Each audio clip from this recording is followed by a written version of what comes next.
In episode 5.2 of Unshuffled, we discuss the second album from Denver's Abrams called Morning.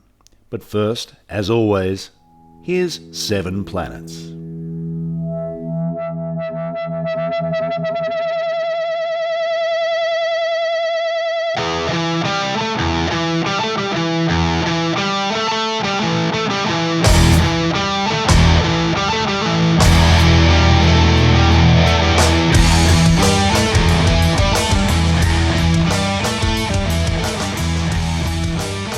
Scotty D.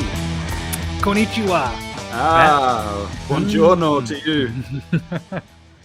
It was very almost Guten Tag, but that's a story for another day. Yeah. We keep it's what's fascinating is sort of our global travels, as if we were to go through and trace these back. Have we finished? Here's what I want to know. Have either of us been, or one of us been, in the same country from when we started a band to when we finished the band? I don't think so. I don't even know if we've done that from one podcast to the next. But this is all. Look, we're banter free these days. Our listeners don't care where we are. They just want to know what we think of the album. In the interest of banter free music, we'll save our international travel discussions for our offline conversations, and we'll get straight into the podcast. We are Unshuffled. Thanks for joining us. Hopefully again, listeners. We started with this podcast with the intention of trying to bring back the album. We're doing it band by band, album by album, track by track. We pick a band, we start with their first album, and we work our way through to the last. This podcast is intended to be a sort of one that you listen to after you've listened to the album. So our recommendation today is, as always, that you go and listen to our album of the day, which is Morning by Abrams. Do your own listening, even if it's only a few times. This is well worth the listen without wanting to give too much away. So I highly recommend you get over to the Abrams Bandcamp page and download it, give it a good listen a few times through, and then come back and listen to us. We'll still be here, and you can enjoy that first few listens and form your own opinions before coming back and see if you agree or disagree with us. So yeah, we're on to our second album from Abrams. And you've been doing a lot of listening while traveling, Scott, so tell us about how you've been listening and digesting, and if you want to discuss any of those first impressions, feel free.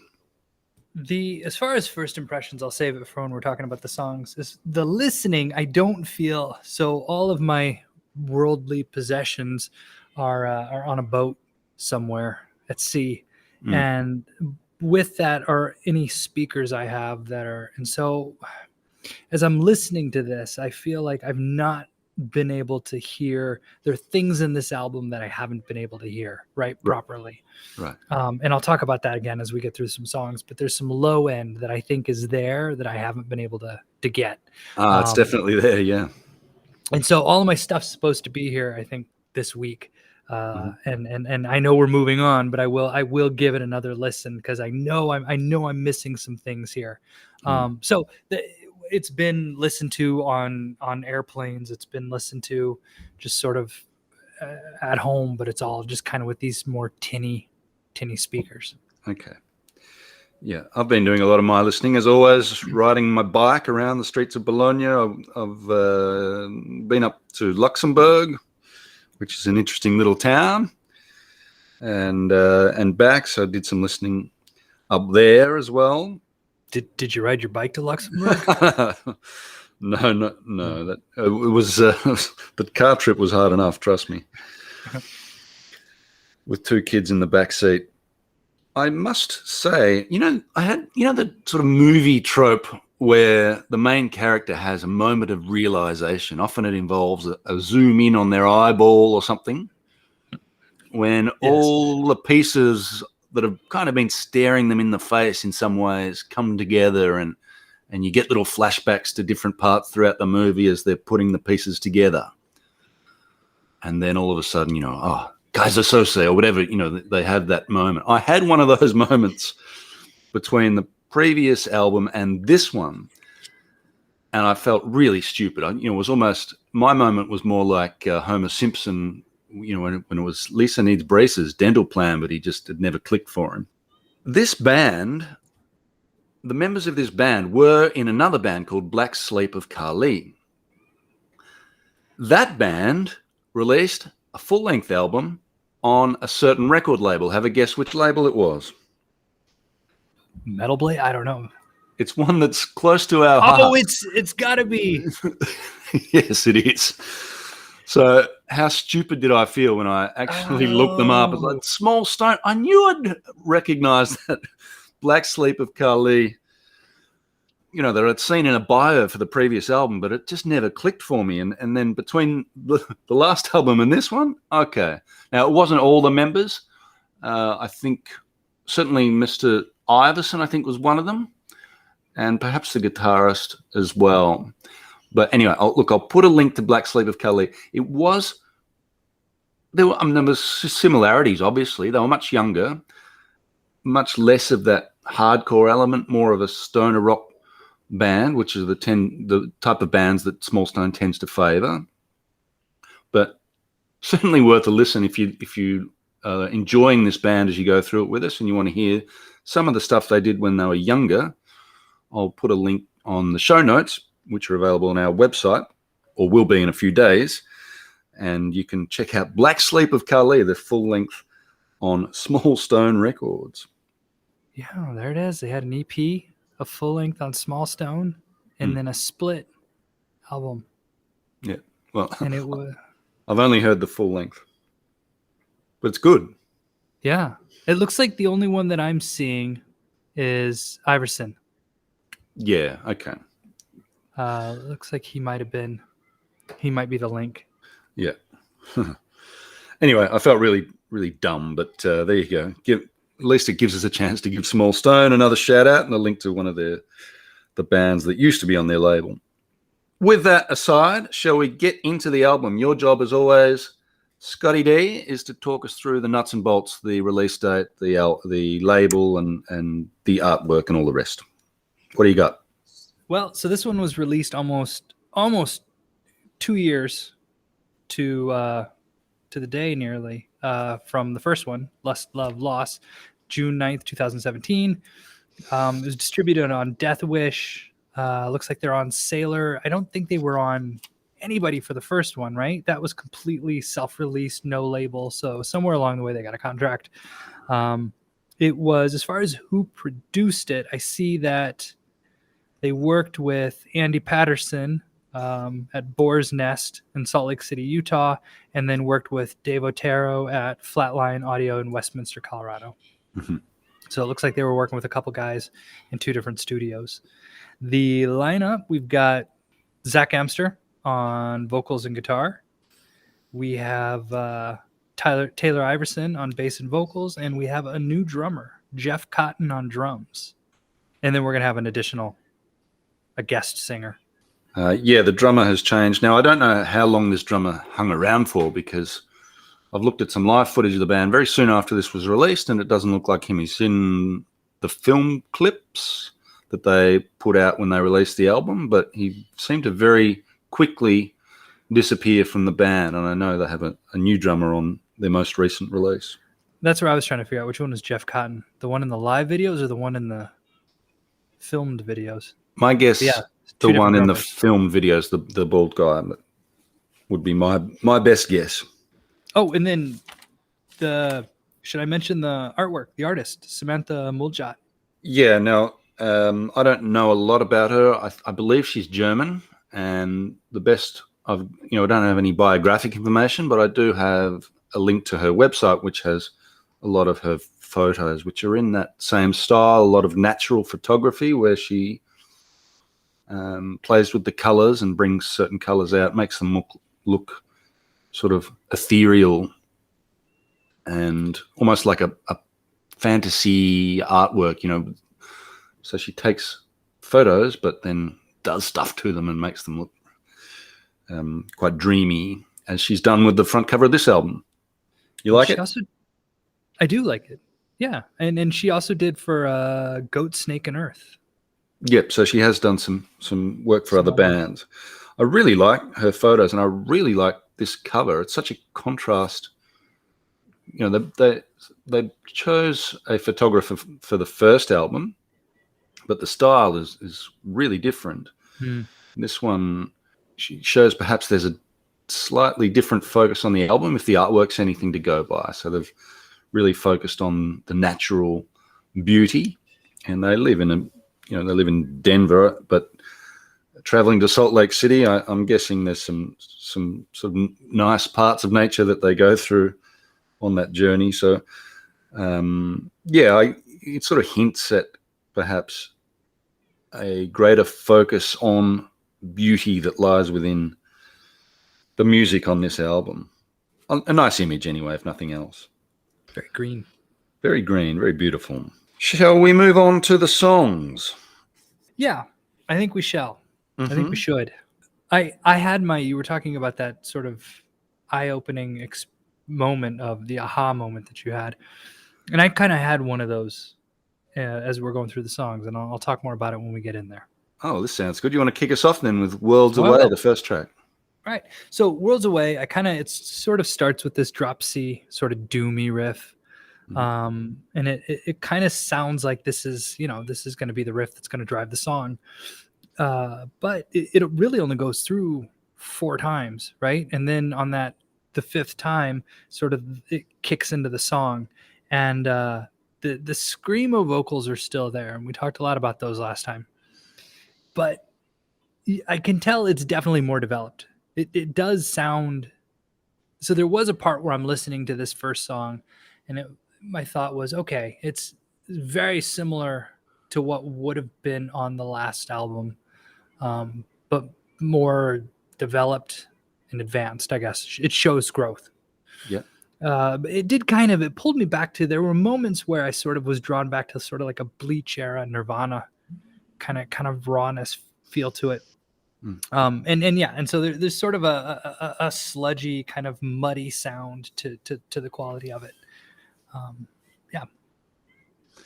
Yeah, I really like this opening. To me, yeah, you're right. There was hearing those first few bars that you think, oh yeah, I recognize this. It's similar to the first album. Perhaps it sounds a bit better, particularly the drums. Straight away, you notice that the recording of the drums is done much better. The big thing here that we didn't get much of in the first album is the killer groovy chorus. There's a real release in that chorus. And, I think about the music that I really like, it tends to have tension and release. I think if some of my favorite bands, Deftones, have that in spades. Tool, even heavier bands like Slayer, where they, you alternate the thrashy and the rocky part. It's the tension and release that draws me to metal so often, and you get the release here in that chorus, which the first album was much more tension and a lot less release. This has a nice balance of the two. And yeah, I've already mentioned the drums. They sound great. A very different drumming style to the first one. He's got that big thundering floor tom that you can see in the video clips, and he uses it quite a bit. He uses it in the lead up to the chorus to sort of set a bass to lead into the release of the chorus, and really well recorded drums. Nice. Now, the vocals are alternating, so we get the screamy guy doing the verses, and then the bass player. He's not exactly singing yet on this song, but it's screaming versus more yelling, I guess, in the chorus. But yeah, the tension part belongs to one singer, and then the release part goes to the other. Love the song. Quite different, really. A much more stoner rock feel than the hardcore feel of the previous album, I thought. And this set it up as, this is going to be something different on this album, and, a really effective album opener. The second song is called At the End. Again, we get those drums and another big swinging chorus here. So there's a lot of similarities between this song and the first. At this point, I'm thinking, are they a stoner rock, a straight stoner rock band now? There were stoner rock bands that were coming to mind as I was listening to this, particularly Uniter, obviously without the John Garcia vocals, but that just straight ahead rock. There's some more singing in this, some sung vocals. The toms again feature. There's also a kind of a solo of sorts towards the end, so some more melodic components that are taking us away again from the more hardcore stuff we heard previously. So another rocking song that I really enjoyed. The lyrics seem to be about breaking up, which was a very common theme on their first album. Every single story ends with me alone is one that I picked up. Now, lyrics were a challenge for me throughout this album because I couldn't find a lyric sheet anywhere. Perhaps it's on the physical copy of the album, but I didn't have that. So it'd be nice to get some lyrics to this, but hearing them interviewed and what few lyrics I could pick up suggests that breakups are another very common theme on this album. So in a way, perhaps I'm glad I don't have the lyrics sheet. My only question with this song, having got through to the end of the album, is the song placement. Should they have gone back to back with these two similar songs to kick off the album, given that there's not that much more like this after this song? I was set up for something at this point, now that we had the two songs with a lot in common, but then that was kind of the end of it. Perhaps they might have been better served opening with Worlds Away and putting at the end or towards the end of the album. Your thoughts? So it's funny that you say that, because this was my thought again. So the last album, again, sort of talked about how just not much didn't change from start to end. And so when it came into track 2, I found myself thinking, okay, well, I guess this is the sound of this album, right? This is what this album is going to sound like. Now here comes the second track that sounds very similar to the first track. There's kind of this, and the thing that I kept picking up on, I think at the last one, I kept thinking like at the drive-in, and it was kind of more of a, like an emo sort of feel to it. And this one had more of a Baroness kind of feel. And if you see, I think I found 3 reviews and everybody mentions Baroness. And I kind of almost instantly, as soon as I thought that, regretted thinking that, because when I started reading other people say it was Baroness, I found myself thinking, well, no, wait a minute, hold on. They do sound a little bit different than Baroness. But I can see where the groove is maybe somewhat reminiscent.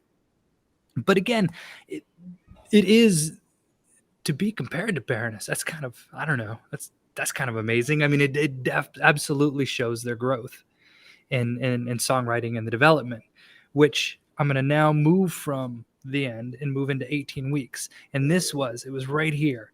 This was sort of my aha moment with this album, was when track 3 kicks in. And all of a sudden, and now even in my tinny headphones, I can hear the bass just really kind of laying it down as the guitar steps back. And all of a sudden we become, it's sort of, the sound is more melodic and less sludgy than anything I've heard from them up to this point. And the singing style is melodic. There's absolute growth in melody in the singing style. And it was when I first heard this song where I was like, oh, wait a minute, hang on a second. This is now I feel like I'm hearing, I don't know. I don't know what I was expecting when we started listening to Abrams, but I feel like this, just the way that these first, and I'm going to say 4 songs, but the way these first 4 songs line up, that's what I wanted to hear. I wanted to hear where and then they're doing this, where they're showing sort of this diversity, because they have 2 singers and they have, I assume, 2 songwriters.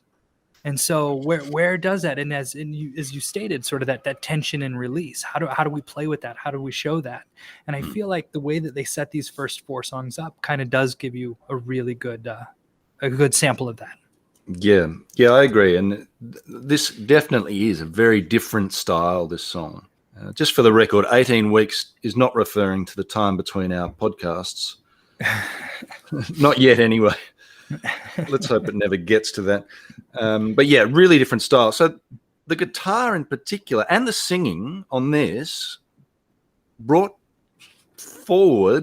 up three bands, all with something in common: Husker Du, Sugar, and Bob Mould. For me, which were bands that just had not previously entered my head listening to this band. So yeah, the guitar style was very Bob Mouldy, I thought, and the singing very much in the style of Husker Du, obviously with some modern production values as well. But yeah, the singing on this is what's changed most dramatically. Really melodic, and they spoke in one of the interviews that I've linked to about the work that the Mr. Otero, is that his name, put into the laying down the vocal tracks and getting a really strong vocal performance out of these two guys. And here it really shows, I think.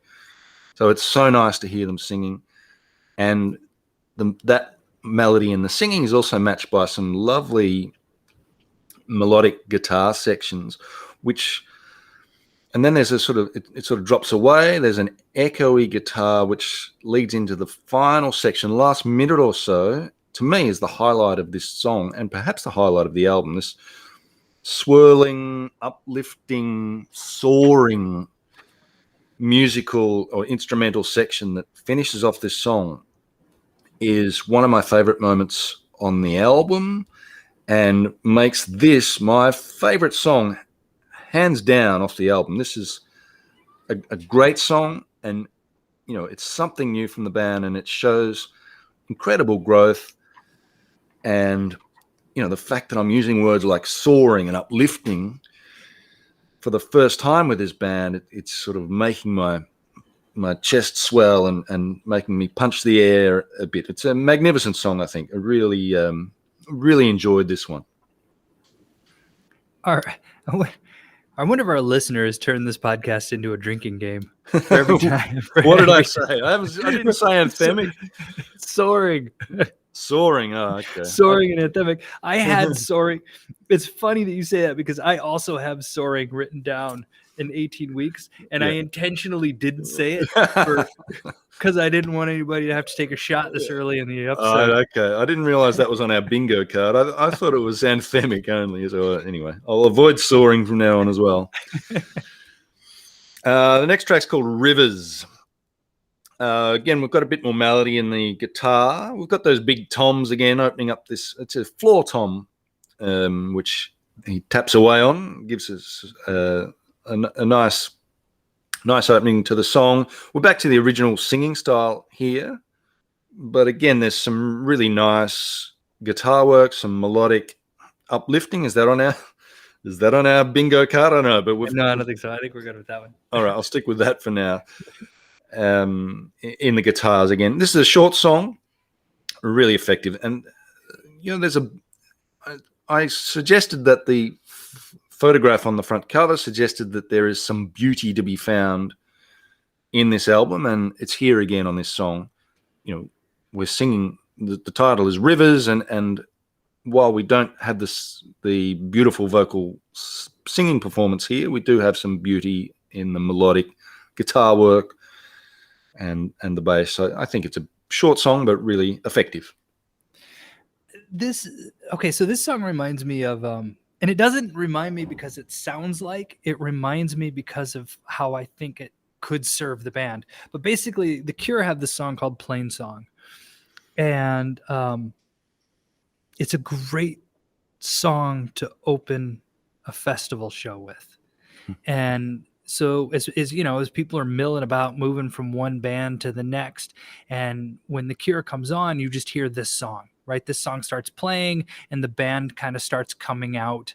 So maybe I think the drummer, the bass, and the guitar are kind of already out there, and they'll start this song, and then the keyboards kick in, and then Robert Smith kind of can take his time to make his way to the stage. But it's this great song that just can go on and give everybody a chance to kind of gather, just sort of, hey, The Cure is on, right? And you all get there in the audience, and then when they're ready to kick it in, they can kick it in. And I felt like this song had that. I felt like this song serves as like that perfect festival show opener, just with that intro and that sort of that opening riff that just kind of can keep playing over and over, and the band can take their time moving into the microphones or doing whatever they got to do until that crowd gathers. And that was what I really, really, absolutely, this song I put up into my top. Here's the other thing. On the other album, I had a hard time picking what my favorite song was. On this one, I had it narrowed down to at least 4, and I had to go back and forth on my winner. We're not at my winner yet, but 18 Weeks was one of them, and then Rivers. I really like the guitar on this song and how it sounds. Oh, I'm on Can't Sleep, aren't I? Yep. So now with that, we kind of move into this one, and I feel like the guitar again. There's more melody to the singing. The verse sounds similar to what we've heard. The verse kind of sounds similar to what I can expect from an Abrams song, but the chorus is really good. I really, really like the chorus of this song. It stands out, and it takes it kind of, I think I wrote Soaring again. It takes it takes the song to a whole new level. And I like how when things quiet down, that bass just kind of comes to the front again. And then you talked about, I think, the ending in 18 Weeks. I think this song also has a really cool kind of the way that it breaks down and ends. Yeah. Yeah, I don't have too much to add above what you've said there. It is a very singable chorus, very melodic. Tension and release alternates there. And the only thing I'd add is they're sort of giving little hints of guitar solos at different times on this album. And I like the way they do it. It's not your classic screechy metal solo with wah-wahs and, widdly diddlies. It's something different, something less cliched than that. And yeah, I really like what they do in those instrumental sections when there's a melodic guitar piece like there is in this one. Really good song. And yeah, at this point, the album's really rocking along, huh? So we get now into Burned. Now, there is a film clip to this, which is very good. Again, we get a drummed intro. That great sounding kit is on display very early in this song. We get some shoutiness in the opening, harmony work in the chorus. So you can see these same ingredients coming up again and again. The difference perhaps in this one is the middle section really stripped back, so you can really pick out the guitar and the bass working together through that middle section.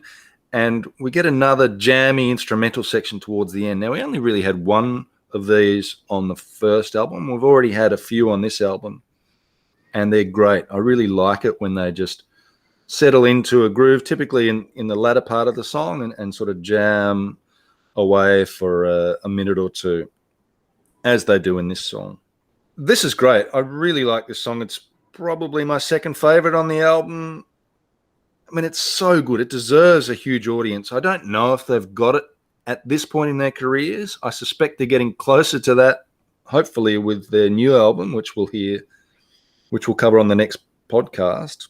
But I mean, this is just top class heavy music, and thoroughly enjoyed it. Burned. What were your thoughts?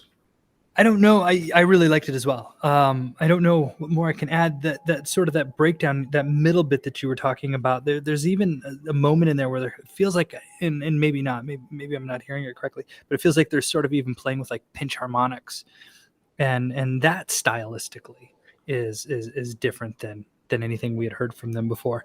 And here and again, just even the production value on this song is great, in the sense that I kind of want to.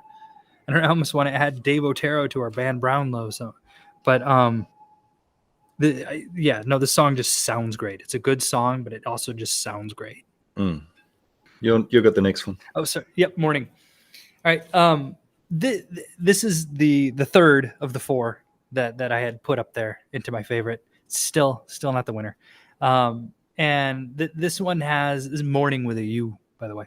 This has that 90s sort of kind of alt grunge feel to it. I feel, and maybe I think that because I feel like I hear, well, there's the guitar solo. You're talking about hinting at the guitar solo, and it feels very Jerry Cantrell. Is sort of the vibe that I picked up. Not to say it sounds exactly like, but I can hear the influence. And this is the one where when I was first listening to it, before I realized that we had Phil Pendergast from Chemist adding additional vocals, I was like, wait a minute. There are two people singing the song, right? And there's one moment where and it didn't dawn on me right away that it was happening. That it sounded like there was a very different voice in here. And I wasn't sure where that was coming from. And it was after I had to go back through and give it a few more listens that I was able to hear that better. And I do like how they merge together from that moment of the solo straight through to the end. And I think that just the sound production, it just sounds good. Yeah. Yeah, it does. It sounds great. It's the longest song on the album at over 6 minutes. And I love the patience in this song, a really slow build up to a big finish. So I think that's a sign of maturity as well, when a band is happy just to settle in and let a song build to its conclusion. I don't have much to add above what you've said. The lyrics, I think we're back in breakup territory here. You crossed the ocean, you ran away from me. I will always be alone. So some familiar themes from this band. Hopefully they move on from whoever broke their heart. Hopefully they can put that to rest between this album and the next. It's starting to get a little tired, this, woe is me, she left me stuff. But lyrics aside, it's a really impressive song. I like the music. And yeah, you mentioned the solo, which is also great. Die in Love is the next song. The highlight of this to me is the big rumbly bass line that opens the song, and the bass work throughout. So we haven't really talked about it much, but there's some great bass work throughout this album. We're back to the shouty stuff here. More tension, less release in this song. So in that way, it reminded me more of the songs off the first album. It's a good song. I enjoyed it, but it wasn't one that I particularly looked forward to when I was listening to the album. So, does the job, belongs, it's certainly worth a spot on the album, but for me, it wasn't a standout. Your thoughts on Die in Love? Yeah, it was, you had mentioned that. I mean, it seems stylistically more in the vein of even the first two tracks on the album, more so than what else we've heard. And no, we haven't actually talked. And yes, the bass work in the song is great. And I don't feel like we've given Taylor Iverson his due. He plays a Rickenbacker. I'm just saying, in the live videos that we're watching, I'm like, oh, is he? How do I never? Like I was just on the market for a new bass. I didn't even think about Rickenbacker. You'll have to go back and get one. I know. It's just such a cool looking bass, but it also sounds so good. But yeah, this song is very reminiscent to the first album. Agreed. But like, here's the take a shot. It sounds better. It's just the quality of it's the quality of the songwriting even. Yep. So that moves us in this mask, which I will say I don't remember when I first heard this song. I think I was walking to the grocery store and I was wearing the mask, and it was just so hot, and found myself just feeling this song felt so fitting for me right now. But it is stylistically, it sort of harkens back to Morning. In fact, Die in Love kind of, I feel like, gets in the way of these two songs sort of bleeding together, and maybe that was intentional also to kind of separate them a little bit, and in a good way. It's almost a continuation. I really like the drums on this song, and I really like how the drums build to the end. I guess I haven't given Mr. Cotton his due at all, but the drums on this song are really good. And I think that they kind of going in with your tension and release sort of increase that tension, bringing it to the end. It certainly does sound a lot like Morning in that intro section, and similar to Morning has that slow, patient build up. The payoff comes about halfway through the song with the big guitar heavy chorus. But yeah, it is a slow burner of a song, And yeah, I also agree that the drums are what sort of sit or sort of drive this song through to its conclusion. It just sort of keeps plodding along, but keeps it going and drives it to that finish. So yeah, really good song. This wasn't your favorite? No. Well, I guess that leaves one song. So that song is Morning, the album closer. Now, given that it's your favorite, why don't you well, obviously it has to be because there's no other songs left after this. Why don't you talk about it? You can have the honors with this one. All right. Now I even wrote down that this song is my favorite. I don't think it's the best song on the album, but I think it's my favorite. It's the one that I do want to go back and listen to. It has sort of we've been talking about the stoner rock feel to it, and it has a stoner rock vibe to it, but it's like a cleaner stoner rock vibe, right? It's like a stoner rock vibe, a sober stoner rock vibe feel, like just in the sound. And I like the fact that we also talked about the guitar solo, and there's like a ripping guitar solo on this one, right? Which we haven't properly heard. And I like how the song it plays with dynamics, it plays with space. There's a moodiness to the vocals. I really like what this song is doing. And I like the way that it ends. I think this is the perfect end to the album. I think that to have Worlds Away and Morning with an O, no U, are exactly where they need to be on the album, right? Worlds Away needed to be the album starter, and I feel like Morning needed to be the album closer.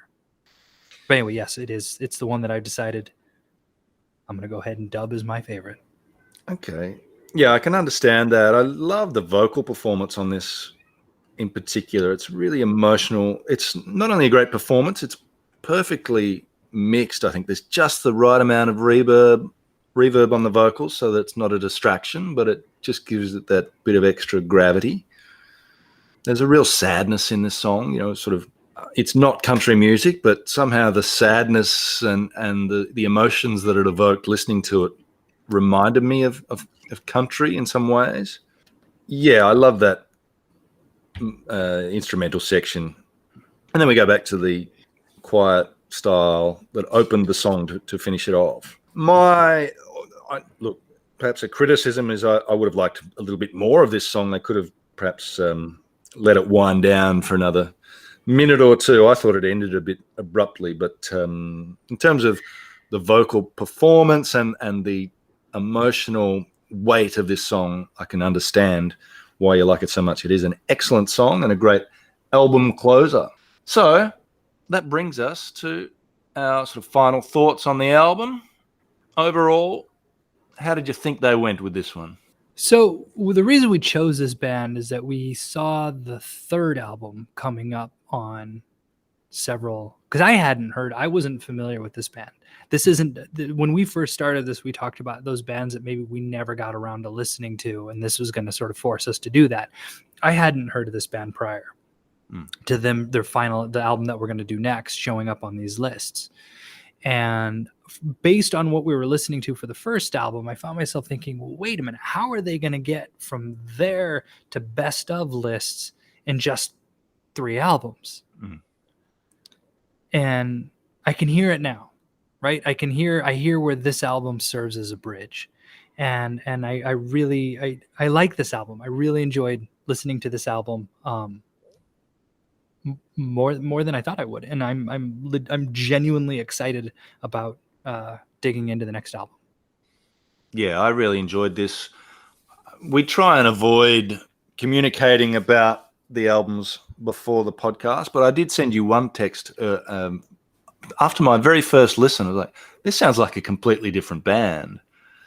You have spoken previously about the growth that you tend to see. I think you mentioned in the last podcast, actually, the growth that you often see from a band's first album to their second album. And I think this is exhibit A in that, in your making your case there. This is a band that has grown and matured and blossomed before our very ears here. And I really enjoyed this. This ticked so many boxes for me about just the things that I dig about heavy music. So many of those elements are in here. So yeah, the band has come so far from their first. Now that sounds like we're being critical of the first album. We weren't. There was a lot of things we enjoyed on it, but I just feel like they brought them together and combined them in a much more interesting way here. We better move on to the band Brownlow. All right, so band Brownlow time. So we rank the performances of the band members from third best to first best. The third best performer, who gets 1 vote in our band Brownlow tally, which you like to keep track of, thankfully, because I don't, for us. My third, I could have really, with this one, I could give it to anyone. So it's really tricky. It's a 3-piece, but they get a great performance out of each of them. I'm going to give it to the drummer, even though I thought that was a real area for improvement. Now, I know the previous drummer was very good, and he's gone on to play with some excellent other bands, but I just thought the style of the drumming suited the music much better now. He's less manic, there's much more space, and it's beautifully mixed. I love the sound of the drums, but there has to be someone that only gets the 1 vote, and in this case, it's Mr. Cotton, the drummer. I'm going to give 2 to the bass player / vocalist, Mr. Iverson. I prefer his singing style to the more screamy style of the guitarist, and his bass work is excellent. And you've spoken about the sound of it, and I really liked his performance, but I had to give the 3 votes to, not so much for his vocal performance, but for the melodic guitar work on this album. That was what stood out for me so many times, and at the most heartwarming and uplifting moments on the album, it was that guitar work that really got me over the line and said, yeah, this is a really excellent album. It was the guitar work that stood out in those moments for me. How'd you go? Now, the science that I put behind the band Brownlow. You put science behind it? Oh, I've got an intricate formula. It's a series of calculations that go into this. It's this is not something I take lightly. Oh no, me either. And I've never shared this. I've never shared the just the amount of detail that goes into this, and the reason that it's oftentimes takes weeks is that I get stuck on this, and did I carry the 1 correctly? Is the decimal point in the right place? And so originally I came into this with a band Brownlow that had been very methodically worked through, but then as I was talking it over, I found myself talking. I've been talking so much about the guitar, and I was like, oh wait a minute, I guess he should get my 3 votes. But then I fear that mine would look just like yours, and we can't have that. So I'm going to trust this. I'm going to trust the system that I had put into place prior to recording, and go with this. My 1 vote does go, same as you, to the drummer, Jeff Cotton. He was great. It sounded good. I can blame my tinny earphones. I think that there was a lot that I maybe didn't hear there that I wanted. I wish I could have, and I will when I get speakers. And then so my 2, I'm going to go to Zach Amster. And this is hard to do because my formula wants to give him the 3 votes, especially as I've found myself talking so much about the ripping guitar solos.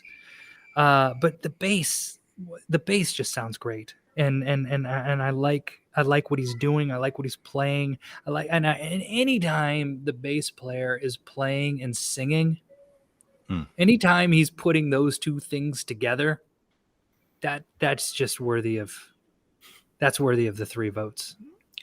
Yeah, I think our listeners would also, in their drinking game, would include Scott giving 3 votes to the bass player. And you've done it again. But yeah, an excellent performance. It's hard to argue with you on that one. But it sounds like you agree with me that you could have gone either way between the guitarist and the bass player. I really, if you could give, it's more about the way they work together. It's such an example of teamwork in a band. Those 2 playing off each other, trading vocals, giving each other time to shine. So a really good team performance and lovely work from the drummers sitting underneath all that as it unfolds. So really interesting. Really interesting. And, we've got an album of the year contender coming up next. So I'm sure you're looking forward to it as much as I am. I am. It's set up and it's ready to go. And I honestly, as soon as we're done here, I'm going to give it a listen. Okay. Well, you should too. Listen, go and download the next one. Hopefully you've enjoyed listening to us discuss this one. We have been Unshuffled as always. You can find all our past episodes, show notes, etc. on our website, unshuffledpod.com. You can follow us on Twitter @unshuffledpod, and we do have a legion of followers there. That's a great way to contact us. We often retweet album-related stuff as well as links to our shows and show notes. You can also email us, unshuffledpod@gmail.com. We'd love to hear from you. Our thank yous, as always, Small Stone. We get a special shout out, not just for letting us or giving us the honor of using the track Vanguard from the band Seven Planets in our opening and closing music, but also Small Stone had the full length from Black Sleep of Kali. So if you're enjoying what you're hearing with Abrams, be sure to go back in time and check out Black Sleep of Kali on the Small Stone label, which I'll put a link to in the show notes as well. So with all that said, Scott, let's bid our listeners arrivederci, or in your case, sayonara. And we'll let them go and download the next album, which is supposed to be great. I can't wait to listen to it. It's called Modern Ways. So go and download that and be sure to join us in a few weeks' time when we're ready to discuss it, the last full-length album from Abrams. And then after that, of course, we're going to have to choose our next band, which is going to be fun. But for now, listeners, goodbye. Thank you, listener. Thank you, Matt.